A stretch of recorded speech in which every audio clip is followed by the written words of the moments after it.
Greetings and welcome back to room 303 in our chats with Emily, as we are calling our readings through the poetry of Emily Dickinson. We turn now to the little poem in the Johnson edition, poem number 307, The One Who Could Repeat the Summer Day. We're in many ways back to poem 291, another sunset poem. The challenge for Emily is to do in language and words what many artists have done in, of course, their painting, their acrylics, and the like. Now, our assumptions are that you're following our stuff at LearnStrong.net. Down that left-hand side, Chats with Emily, our playlist. I'm hopeful you've already worked through our set of introductory comments as well as the preceding 306 poems. We just finished with 306, The Sole Superior Instance. Now, Emily is often debating with herself about the translinguistic challenges and difficulties of nature. In other words, a sunset, for example. This is another sunset poem. She loves sunsets. How specifically can you describe sunset in words, not in, some kind of visual imagery, but rather in language itself? How could you do that? And again, the challenges of comparisons are available here as well. If a poet could only do this, if somebody could capture it, in some ways, of course, everybody's trying to get back to Homer and the rosy-fingered dawn and all of those kinds of comparisons that are made in Homer. This is the way the poem reads. The one who could repeat the summer day were greater than itself, though he, the minutest of mankind, should be.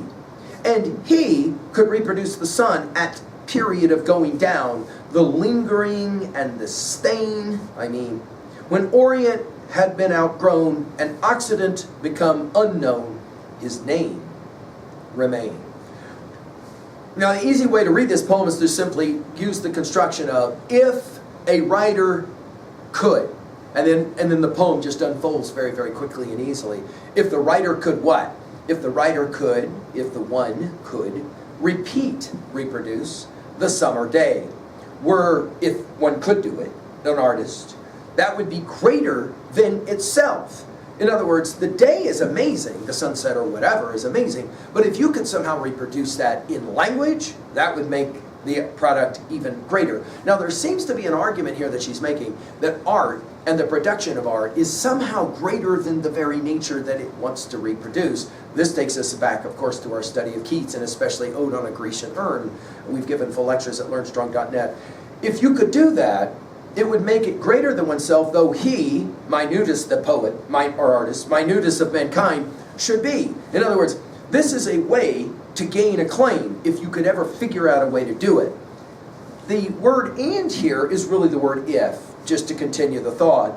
And he, or if he, could reproduce the sun. We immediately think, of course, of the symbolism of Plato's Republic 7, especially, and the light of the sun as being, of course, the characteristic of the good. We've given full lectures at LearnStrong.net if you want to run that to ground. And he could reproduce the sun at period of going down. In other words, we're back to sunset. And then what is it that she's really interested in? The lingering and the stain. This is amazing. The lingering and the stain, Notice the informal language. It's as if she's kind of off the cuff saying, what I really mean is, like at the end of the day, the way the sun lingers for a few moments and then there's a certain kind of staining that happens on the landscape of the horizon. When, if it could be done, Orient had been outgrown and Occident become unknown, in other words, somehow to transcend time, his name remained. Well, I think here's the point, right? There's certain things, if you could figure out how to do it, your name would remain as a poet, as an artist, long after the fact. I think at 2A, her argument here is that the goal of the artist is to remain, to somehow gain longevity. And at 2B, notice all the slant rhyming of this poem. Day and be, sundown and mean, and then outgrown, remain, right? And that slanting, that dissonance helps, I think, to make her point. It's almost impossible to do the things she's hopeful that she can do. At 3A, obviously, we've mentioned Plato's Republic, and especially Republic 7, and the notion of the sun and the symbolism of light. I can't help but think of Keats standing behind a set of lines like this, when I have fears that I may cease to be, then on the shore of the wide world I stand alone and think till love and fame to nothingness do sink. Keats, of course, who put on his own tombstone, here lies one whose name is written in water. We've given full lectures on, of course, the work of Keats at LearnStrong.net. But think about the challenge as it relates to somebody like Emily. Keats was trying to publish in his lifetime. Emily, of course, writing all these poems. but rarely is even going to share much of what it is she's doing outside of her very close cohort of colleagues. And yet somehow, is it behind all of these poems that we're reading the longing for remaining, for longevity?